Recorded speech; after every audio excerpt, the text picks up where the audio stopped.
Hello and welcome to the program. My guest this week is Mr. Robert Amar, businessman, entrepreneur, political aspirant, culture lover, and much more. We're going to talk about a lot of things on his mind about the state of affairs in Trinidad and Tobago and how he wishes to be able to contribute to fixing it. Mr. Amar, thanks a lot for agreeing to have this discussion. And it is long overdue. Yes, I would say that.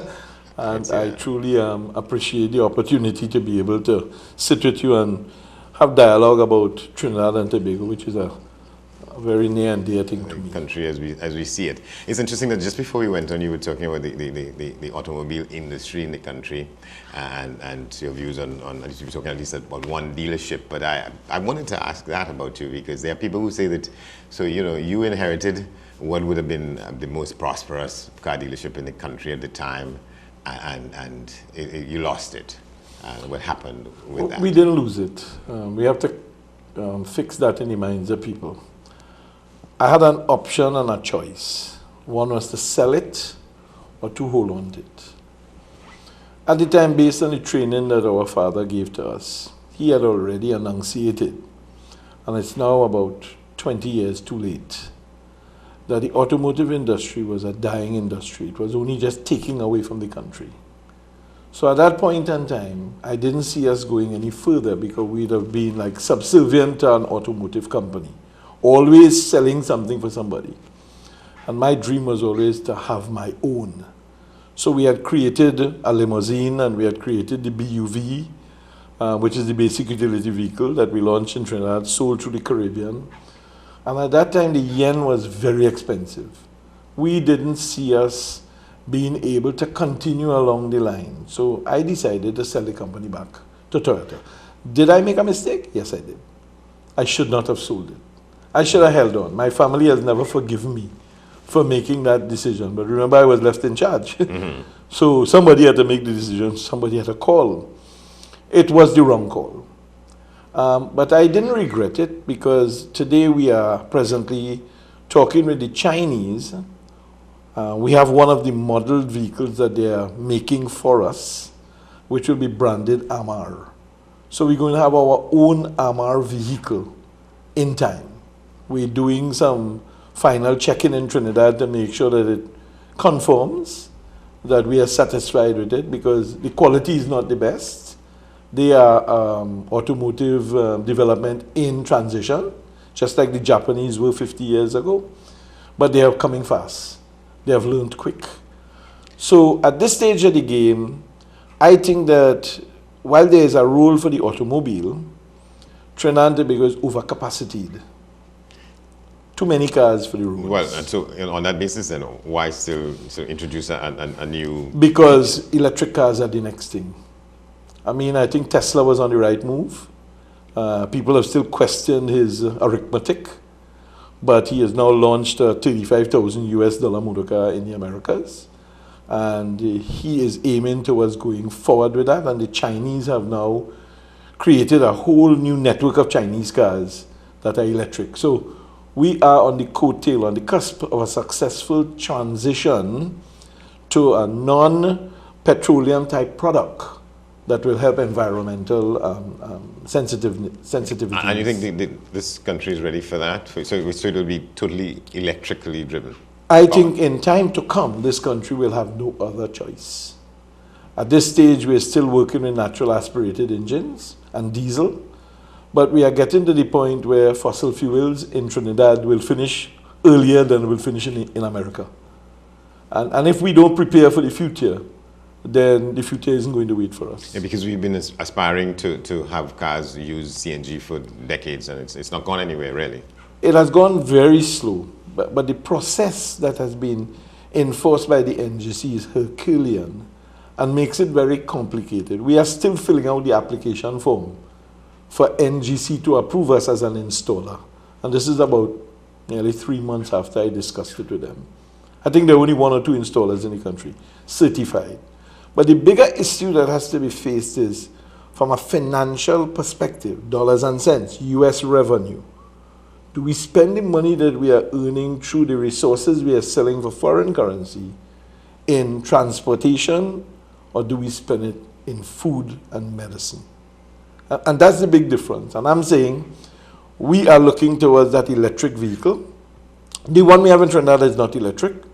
The one we have is, of course, natural combustion or combustion engine. Yeah. But we are not looking at that as the product. That is only the tester, the structure, the finish, I mean, the features. I mean, those are the things that we are working to make sure. Yeah. Electric is just a motor. Yeah. I want to ask you about I think the last post-cabinet news conference that you were at. A lot of people see you there and wonder, people look askance at that. They think this man was a major, prominent businessman in the country. He owns a radio station. What is he doing going to post-cabinet press conferences and asking questions? In that discussion, somebody described you as being an underachiever. You've tried so many things. In the minds of a lot of people, they don't see success in any of your multiplicity of endeavors. I sit back and ask myself when people talk about underachievement if they are very genuine and honest in their statement. Because what is an underachiever? Is it wrong to get into something, fail, understand you fail and go again? Is that what underachievement means? Well, hear what? I prefer be an underachiever than a non-achiever. There are plenty of people who are non-achievers. They buy a product and they sell it. No motor but car. in some cases, they make money and they prosper. That's okay. Money is only one ingredient. But we have no patents in Trinidad. We have nothing of that existing on the world market where we could really benefit the country as a whole. Bill Gates is the richest man today. Microsoft. Why? They called him an underachiever in school, But he went on to do, okay, I haven't met the thing that makes me get the world-renowned achievement yet. But I'm still young, and I'm still fighting. I haven't given up. And a lot of people have learned from my errors that have made them successful, including artists in the marketplace today, whom I assisted to get where they are. I will come to that in a moment, because you're the person, it was your initiative that produced the Ski Caravan, Correct. which produced Bungee Garland and a whole lot of talent. Well, not Bungee Garland, but to some extent, Marshall Montano, Destra Garcia, Denise Belfort, and the list. He was part of the Asylum group that Bungee Garland. He was, but we never played a direct role in his achievement. He really achieved on his own. Mm-hmm. He fought hard. He had a Herculean task, like I did, and he did do well. Nobody can put him down for that. The same thing I could say Bungee Garland is another achiever. He didn't win a road match until this year. But is that true? He's huge in the minds of people in that group. He's huge. And in the minds of people, Robert Amar is huge also. Yeah. I mean, there are the few people who will talk about me as an underachiever. And I say again, I prefer be an underachiever than a non-achiever. Yeah. And again, when you were chairman of the Small Business Development Company, I heard a comment, somebody saying, well, that's a real fit for him, because he took a big business and made it small. You may have heard that. I heard it. The person who made that was very insensitive. I never made a big business small. I had choices, I had options. I do not deny that I did not make the right choices. But I prefer make a mistake today and know about it tomorrow than hold on like about 20 or 30 or 40% of the country. Don't make the mistake and continue to do the same thing every day. And then at the end, 20 years down the road, say, I make a mistake, boy. But you lose 20 years. What did I lose? I lost some time, but I am ahead of the curve. I'm better prepared today than I was 20 years ago, because I have done the things I want to do, and I have done it my way. Can you say better prepared for what now? I'm better prepared for governance, I'm better prepared for administration, I'm better prepared for leadership, I'm better prepared for anything. All right. Again, we're going to come to that, but let's talk about this facility you had built on Caribbean Songways. Yes. It was, what should I call it? A young man and myself named Lindsay Young sat down a day talking about wanting to build a world-class facility. At that time, I was learning to play the organ, and he was my teacher. So we sat there, and he was teaching me how to play the organ. I never mastered it, but I could still hold my hand a little bit and make some kind of, funny songs come out of it. And he said, well, why don't you build a recording studio, by Robert? And that just lit a match, and that's where it started. Marshall Montano and Natasha Wilson turned the sod. Those were people that I saw long in advance of them becoming power stars. That means they have a vision. I could see Because I could tell you that Marshall was there and Natasha. How many people have turned the sun in their building that have seen people who have gone there as small people become very big people? I could tell you that I can see that. So that is not an underachievement. That is a vision. That is being able to see in advance. Yeah, what happened with the facility there? The facility worked very well. I mean, what happened is that we had an insurrection in Trinidad in 1990 that I didn't predict. I never thought that Trinidad would have had another insurrection after 1970. And what you have to understand is that the arts are very particular about their safety. The day that we were trying to tie up the arrangements for bringing foreign recording artists to Trinidad, we were having dinner at the Cape Park Hotel when the waiter ran in and said, "Mr. Amar, Abu Bakr just take over the country." And we had to now preserve these people and take care of them until they open the airport and get them out. Well, that finished that completely. But we had some good tie-ups with guys from Motown Records like Andre Harrell. We had a very good tie-up with Whitney Houston's father, John Houston. And indirectly, those people played a role. So Sean Puffy Coombs came to Trinidad, and this is where he got his grounding. When he was here is when he made a significant amount of the music that got him to where he is today. There at CSB? At CSB, correct. Teddy Riley, the world-renowned Teddy Riley from Michael Jackson's album Thriller, he was in Trinidad with a group called Blackstreet, and they went to renown. And Tony Tone, they came to Trinidad. Teddy Riley produced them, and they also went to high levels of acclamation. So we were on the right track. The thing is that we didn't understand the business fully. And put aside in 1990, if we had a better understanding of how to negotiate, if we had the Donald Trump, although that might be a bad word, but if we had the Donald Trump kind of finish of understanding how to take it home, we would not be sitting here today. You admire him? Donald Trump? I think there are some parts of him that needs to be admired. From a point of view of a leader for a country, I don't admire him. Because I think he's a kind of off-the-cuff kind of guy. He really doesn't take all the things into consideration before he opens his mouth. He opens his mouth and then he corrects himself. Someone like our Prime Minister, who recently, when I had to tell him about... that last press conference. Yeah. And then he told me to tear up the paper, and finally he had to send out an apology. So, Caribbean Song Basin was a success. The problem with Caribbean Song Basin is that we did not understand how to negotiate. Today I should have had Sean Puffy Coombs as my friend. Teddy Riley is an associate, not my friend. I can pick up the phone and call him. I can't do that with Even Puffy now? Coombs. Yeah, even now.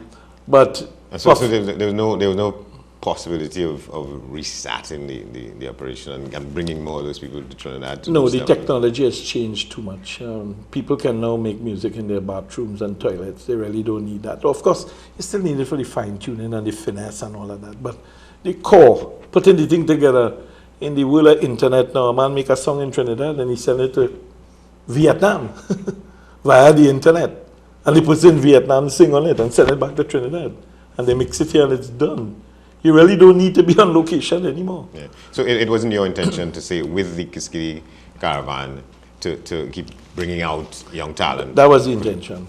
That was the intention. We started off well.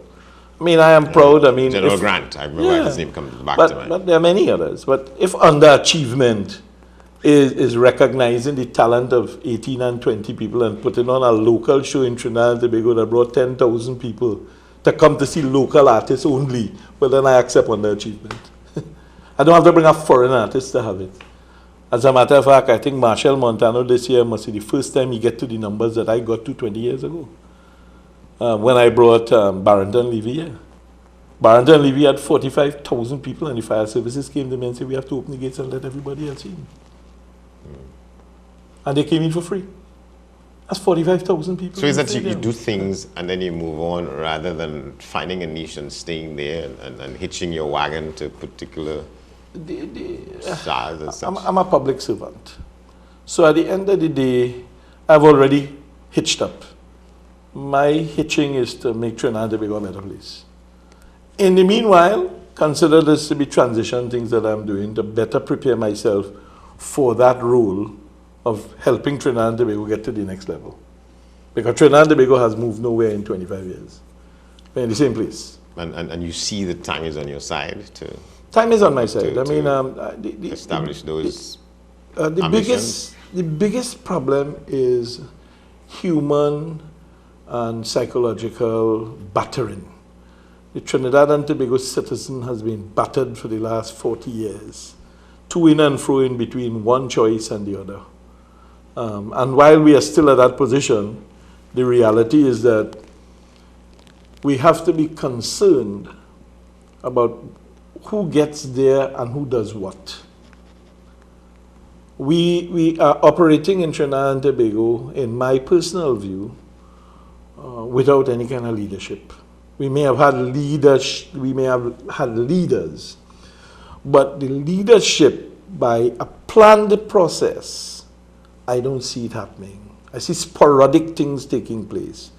I don't see assets available being married to intent for growth of the nation. I see financial involvement in doing things for political benefits of those who are in charge. All right, I want to ask you a silly question. There was a time when every time I saw you, you were in a suit. You know, you put suits aside now.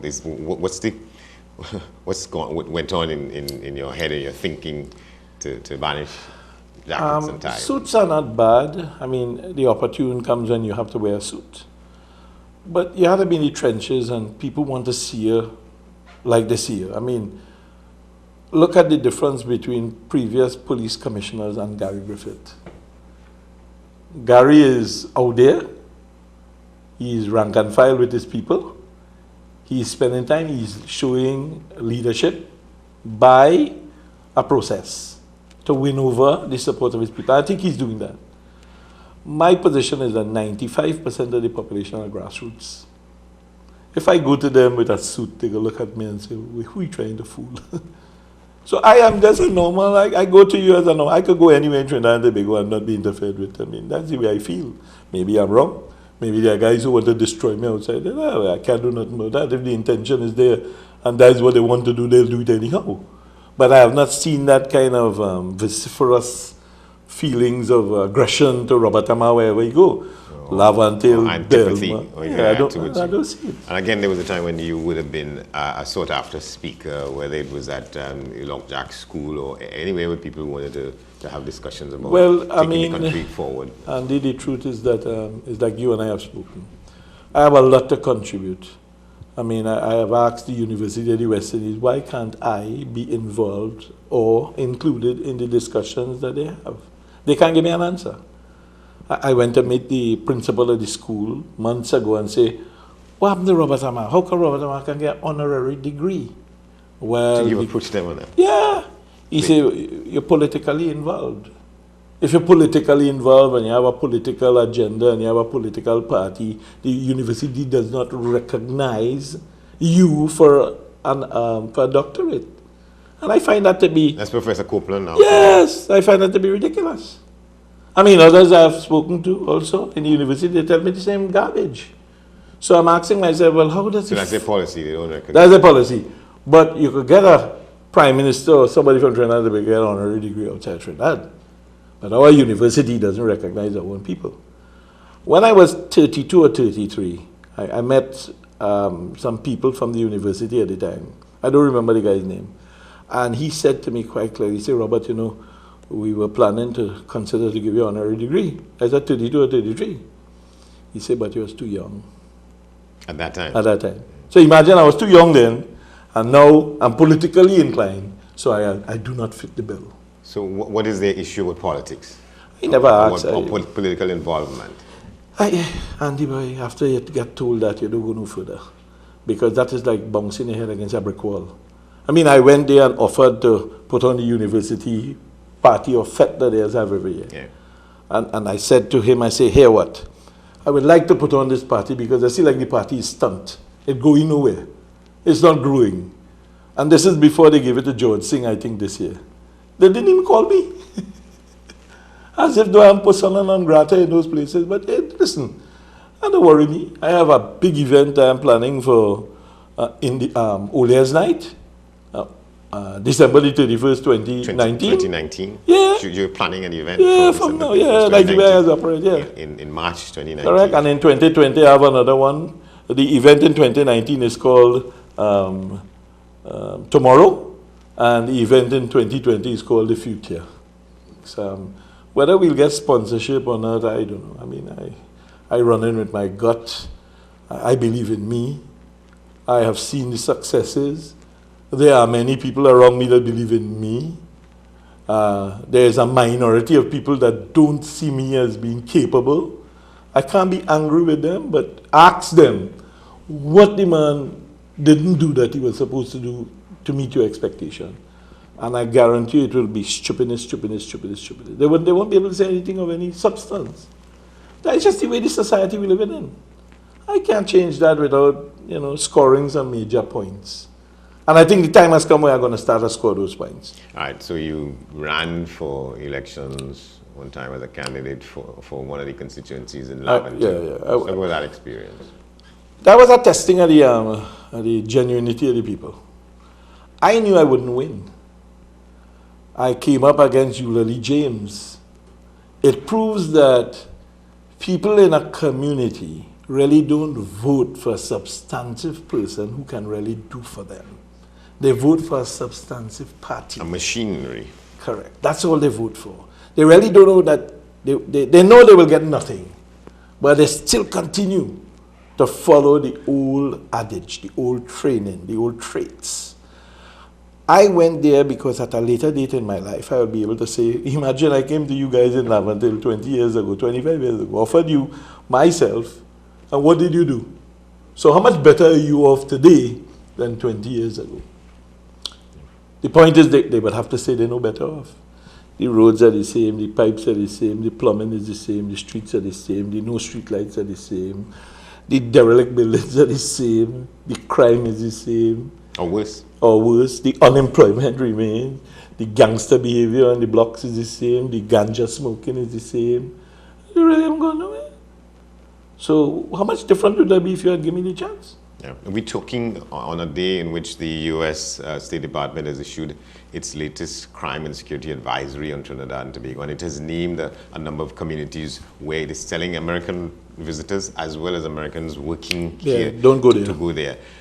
If we did that, if we point out and characterize certain communities like that, we will be accused of stigmatization. True. Is that not stigmatization? But whether it's right or wrong is another thing. I'm talking about the fact that, so these communities are named as places to avoid. How do you respond to that? I think it's a very worrisome situation because it's like people who apply for jobs in those areas also, Andy. They don't get the jobs. Bottom line, you go for a job there, the first thing they look at you, gangster, thief, crook. And plenty of very good people have come out from there. But if it's the reality, because on the radio people calling and saying, but that's the reality. That man said that he will not go to those communities if he could help it, to any one of them.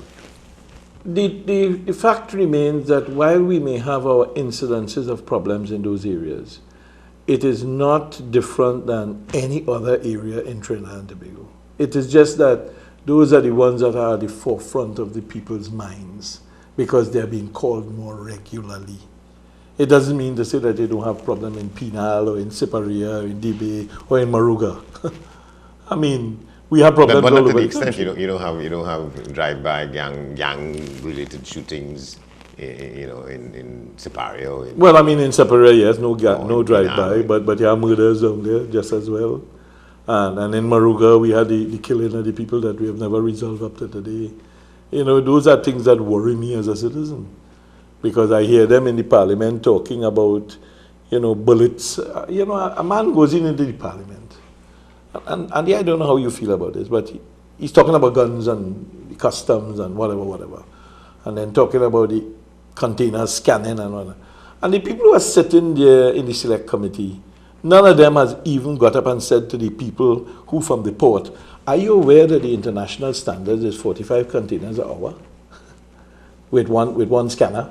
Or are you aware that it's 22 22 containers an hour with 2 scanners. They haven't even given them no benchmarks. They only ask them, how long does it take? Well, it take about a minute to scan, but then the man had to go in the truck and this had to go outside. All kind of stupidness. It comes back to the guy in the Senate, in the committee that is asked the question, and he say, well, I mean, I'm doing the number of guns and I'm looking at the bullets. You must get more bullet than gun. Bullets are not sold like guns. You buy bullet by the hundreds. So if you get 18,000 bullets, it doesn't mean to say you have 18,000 guns. That's the kind of dotishness we're hearing from men who sit in the highest office of the country. But then again, those are people that are pre-selected and put there. And what are they there for? You asked a question just now, I didn't answer about the issues that deal with, for instance, why is Robert Amar going to this parliament, to the prime minister, right? The news people who go there don't ask any intelligent questions. I have listened to them. And I hear them grumbling in the back when I'm calling to ask questions. As if though, who the hell Robert Amar think he is? And I'm saying to me, I am somebody trying to get proper information so that the citizens can be well advised. Don't treat me as if though I am any less than you. Because when I sit down and I hear the questions you ask, I just say, what are you asking such a stupid question? You get that feeling that that's how... Oh, that's how all of them feel about me. He feel he know.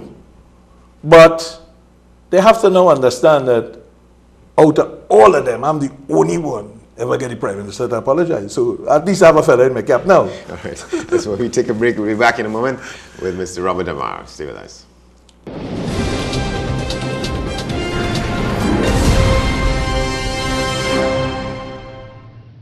Hi, I'm Bina Mahiz, inviting you to join us on our program From Darkness to Light.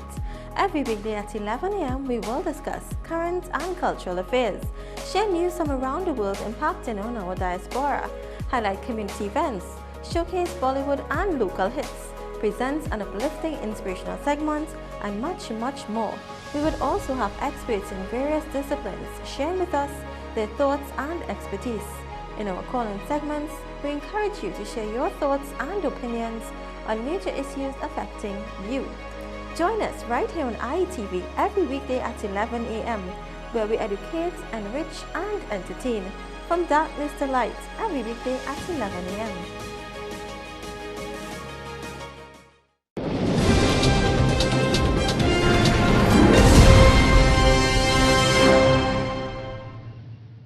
Welcome back. My guest is Robert Amar. So you were saying in the break, you were going back to something about the CSB? Yeah, I was saying that CSB was definitely a success. I mean, it was an all-inclusive arrangement inside of there. Accommodation, gym, swimming pool. I mean, we catered for the international artists. And we did produce some very good music inside of there, including the same Marshall Montano. He spent a significant amount of time in there, you know, when he was aiming to go to Europe, which was put together by the guy in Trinidad named Christian Cabaza, who was really responsible for Montano's transition. Montano didn't get where he got today because of Montano, you know. Montano got there because of people like Cabaza and myself. And if he's genuine and honest, he will tell the country that. But I don't expect him to tell the country that, because these guys want all the fame and glory, like Chinese laundry. I mean, I helped Chinese laundry. Chowlin on. Chowlin on. I helped him start the radio station. He and Johnnyson come to me at night and say, Robert Amar, we need you. We need help. I took up a checkbook. I said, what do you want? He said, we want so. I said, well, put the check. So what's your relationship with it? What's their relationship with you? We have no relationship. We are just business associates that meet each other and cordially shake hands. But, you know, you would believe that people who have fostered your lifestyles and got you where you are, they will remember. I mean, in the Marshall Montana situation, there's not sour grapes. That is just, we talking and I'm being honest with you. I like Kerwin DeBoer. I'm just telling you the facts. The young man never invited me to any of his concerts.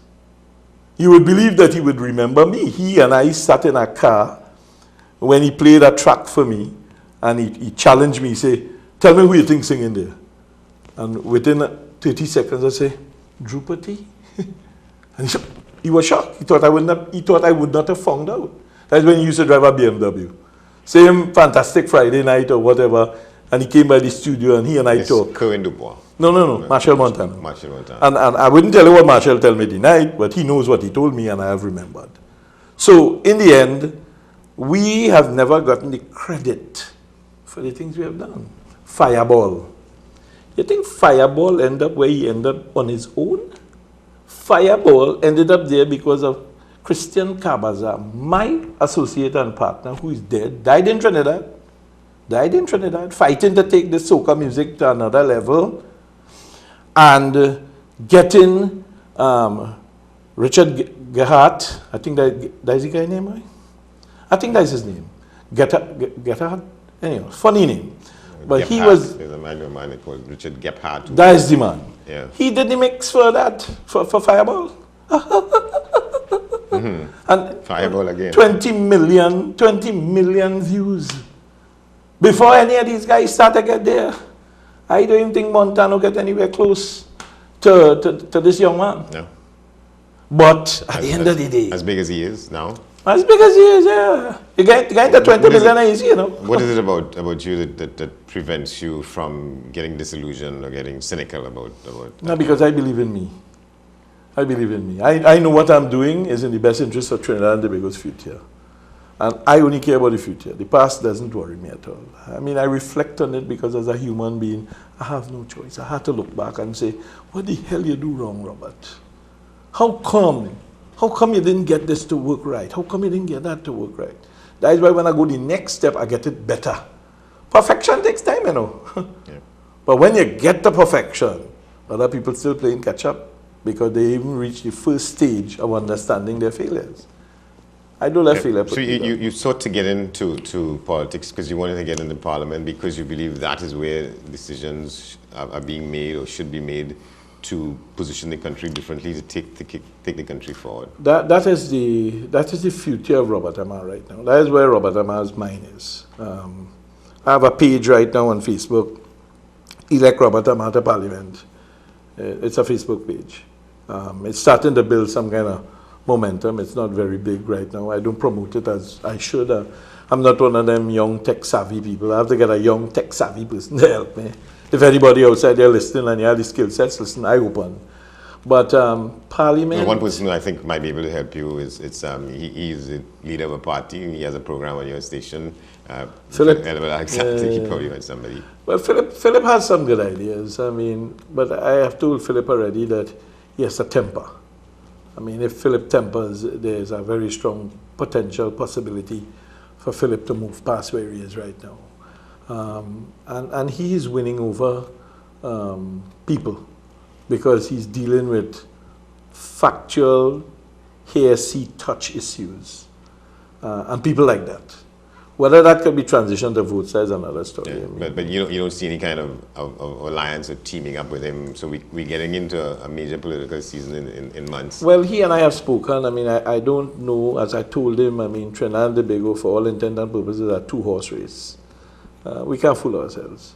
They may have an outside horse that might be able, you know, like in the old days, a sea biscuit. You have one of those things that might just happen.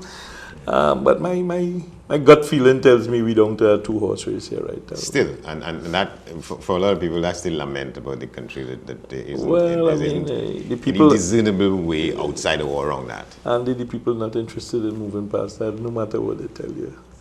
I mean, look at the Soca Monarch results this year. Nobody complaining. Everybody getting up and say, yeah, Mr. Killer should have win, and yeah, Swappy should have win. Yeah, Mr. Killer won. Yeah. I mean, the reality is that I don't have a problem with Killer. I mean, he entered a competition, even I can't vex with that. But I'm concerned about the organizers. How did they make the decision to put that in as a song for consideration into Power Soca Monarch? We can't blame the man. The problem is never with the man. But what's your problem with it? The song is definitely not a Power Soca song. Against the traditions of what Power Soca songs have been in the past. It's like Swappy song is definitely not a groovy song. You understand? The groovy song there is, what's the boy name? Vaughn. That is a groovy song. That boy have a real good song. And the guys who sang first, I don't remember the name, but they are outsiders also in the power soca. They should have won. Yeah, They didn't even power put them soca. in. They didn't even run third. They put a fellow named Leg. One named Mr. Killer. Hear the name. Well, I mean, I can't choose names. But I would believe that if you're going into the international market, you better have a name like Michael Bolton if you want to really get through. well, there's a reggae artist named Bounty Killer. Yeah, I agree. But I mean, at the end of the day, that don't mean to say that he has had the success that he should have had. If it was called Tide Ride, it mightn't sell. But in the islands, they are seeing that as a takeoff point for these artists because they came to Trinidad and won or placed up in the Wayne Raiders Row in a competition in Trinidad and Tobago. Let's hope that the organizers of Fantastic Friday could now convince the international Caribbean territories to allow Trinbagonians to go and participate in their competitions. Yeah. Because if it is true what Iowa George says, that you can't go in certain islands and perform. But I've always felt that we should be bigger than that. If they don't want us, fine. But we should be able to take on all comers here. And I was saying that since Short Shirt in 1970, whatever, with tourists like those. We have done it. We are the Mecca of Calypso. Yeah, we have done it. But that don't mean to say that, and that's the right word they use, we are the Mecca of Calypso. You see, Alvin Daniel had tried in his own way to get people to understand you can't rebrand what is already branded. If we kept it as Calypso, we had a bigger chance of getting airplay and getting a potential of a Grammy Awards. Look at who is going to Coachella in April this year. Rose, not Marshall. They asked Rose to come and perform on 2 weekends. Of course, Marshall is going to go. But Coattail, he really is not the lead. But he's going to take the lead. Because it's a big venue, 300,000 people. So when you get that kind of opportunity, you have to exploit it. So he's going to stun them. Yeah, so he's going sort of as part of the with Rose. Well, when she say, I want a young boy, well, the young boy has to come. Hey, you have no choice. And they can't stop her. He's like a part of the act. But really and truly, she is the act. They really didn't want Marshall. Marshall didn't get the nod. You understand? It's Rose get the nod and he's going to follow. Yeah. It's no problem, providing he help other people as he go along. Brings along other people as well. That's my problem with all these artists, you know. Along the way, I have tried to help all that we could help. But some of these who become superstars forget how they get there. What do you think accounts for that? Because you hear a lot in the entertainment circles, particularly in Calypso, among Calypsonians. Greed. Like everything else. Yeah. Greed. All right, let's talk about it, because one of your ambitions is to talk about the governance of the country, and so you want to help fix that. You want to get involved, and there's not an issue about how we live in Trinidad and Tobago that you don't have a view on what is right and what is wrong. Well, put it this way: the first thing we have to start to understand in Trinidad and Tobago is how to use money. We don't know how to use money. The people who are responsible when they go through those budget documents, if you ever pay attention to them in the Parliament, that's the biggest farce it has. They come, we have the expenditure report, 52 billion, and then everything gone, and they sit down and they pull out the book. Line 1, okay. And then every time they talk is some stupid money. 100,000, 25,000, 50,000, 75,000. Stupid money. Well, you didn't give this one that and you didn't give that one that. I've never heard them ever say, why don't you take from here and give it to this corporation or that? Look at the Tobago House of Assembly. But I think they call environments in which they do that. They sometimes move money around from one allocation to the next. But that is a government's convenience for an error in proper planning. If you plan right, you don't have to do that. Because you would have preceded all of those things by doing proper assessments. In the budget, there is a line item, and I asked the Prime Minister this once before, and he never was able to answer up to today. There's a line item in the budget called call swap option. Call swap option. There's another line item in the budget called Taurus. Call swap option for the last 10 years has cost this country close to $12 billion. Where's a call swap? It's an arrangement you made between a financial institution and yourself that you say this will go to 20, and they say, okay, we betting that it wouldn't go there, it will go to 10, and if it slip, you pay the difference. I mean, that is layman's terms. Somebody more financially capable could possibly explain it in a different way.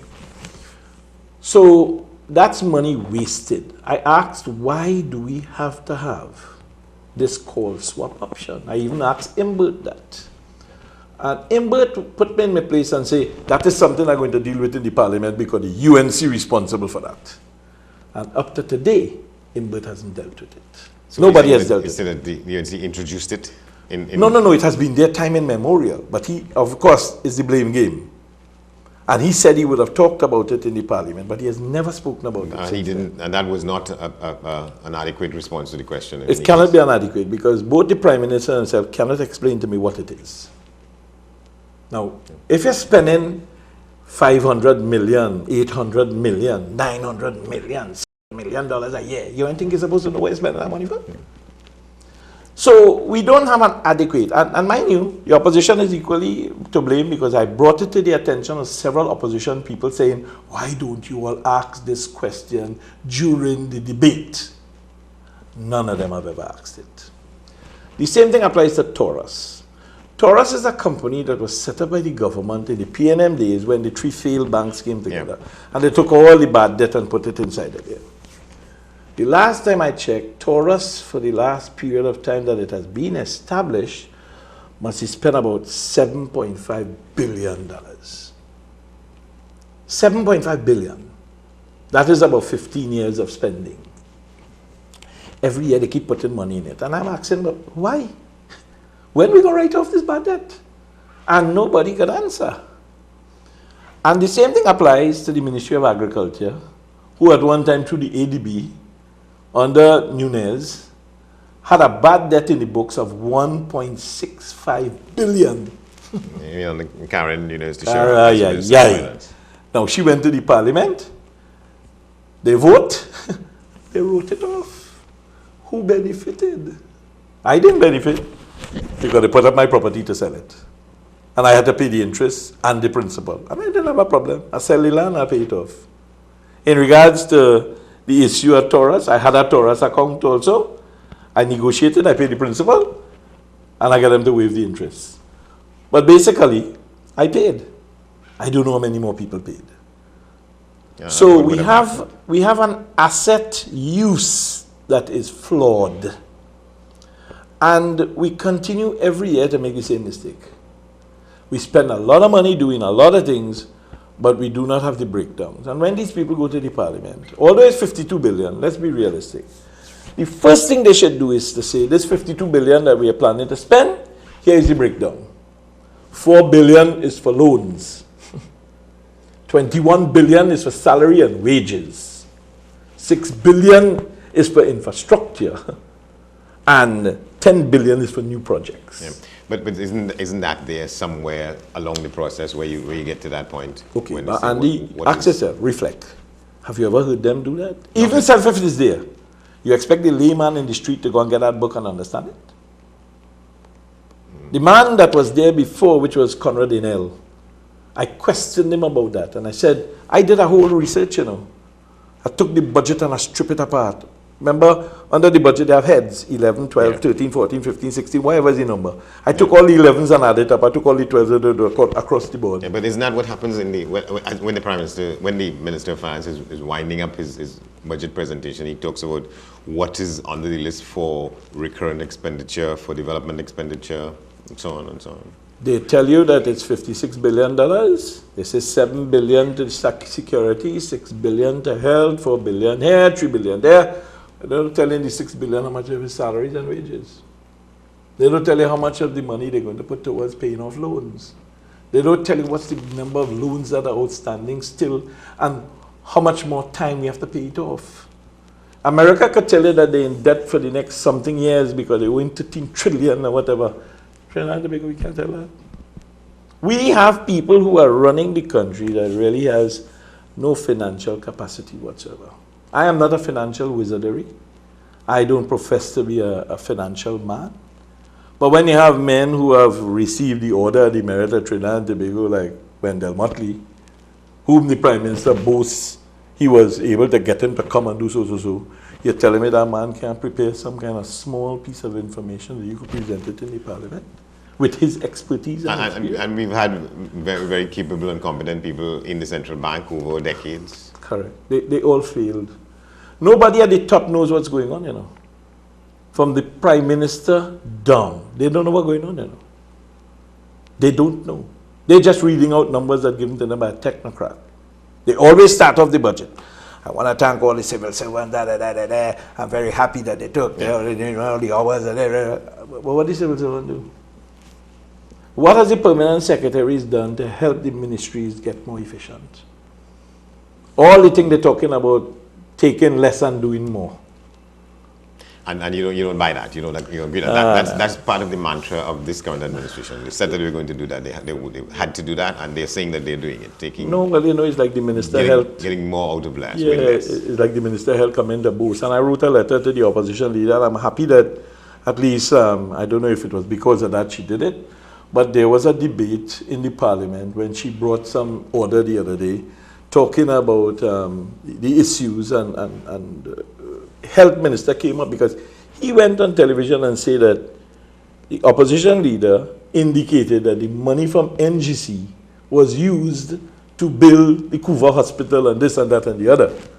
And I sent her a letter saying, I can't understand how you could sit down and stomach that. Because that had to be the biggest lie. And it did come up in Parliament where they ridiculed him and said, well, how you could say that? Opposition leader never said that. So I'm happy that at least she responded to something. But the truth is that we play musical chairs with the people's lives in Trinidad and Tobago because we have incompetent people that sit at the helm, forcing their way because they really don't have nothing to show. Do you think the Prime Minister is incompetent, this Prime Minister? I think he's very incompetent. I think he doesn't know A from Z. He goes to work, he does his day work, and he goes back home. Ask him to account for crime, as I asked him once. Do we have a ballistics registry in Trinidad and Tobago? He couldn't answer. He couldn't answer. He doesn't know. He said, it's on the records. I asked him the other day when the same issue came up. I said, where is the opening balance sheet for the brand new petroleum companies? How do you start a company in Trinidad and Tobago that has assets and liabilities that they are inheriting without having an opening balance sheet? So this new two company they have, which is the one that is called Paria Fuel or whatever. Yeah, you think it doesn't exist, or they just, for whatever reason, don't feel an obligation to present those things to the public? It doesn't exist, it doesn't exist. If it existed, he would have been able to put it forward. And if he put it forward now, it's because they have listened to me. How could there be a company like that taking over an operation in the way in which that happened, that transition happened, without having some idea of how they're going to finance what they're doing? Well, go back and ask yourself whether we have one for Caribbean Airlines. Up to now, nobody in Trinidad and Tobago knows how much the government of Trinidad and Tobago paid for Tobago Express. All we know is Imbert said the government took it over. You know how much they paid for it? I don't know. Let's just go back to the Prime Minister for a minute. But what do you think accounts for his absolute, sometimes spellbinding lucidity with which he stands up on a platform and talks for an hour? It's just out of his head about all kinds of things, and he seems to make so much sense to a lot of people. Inexperience for the job.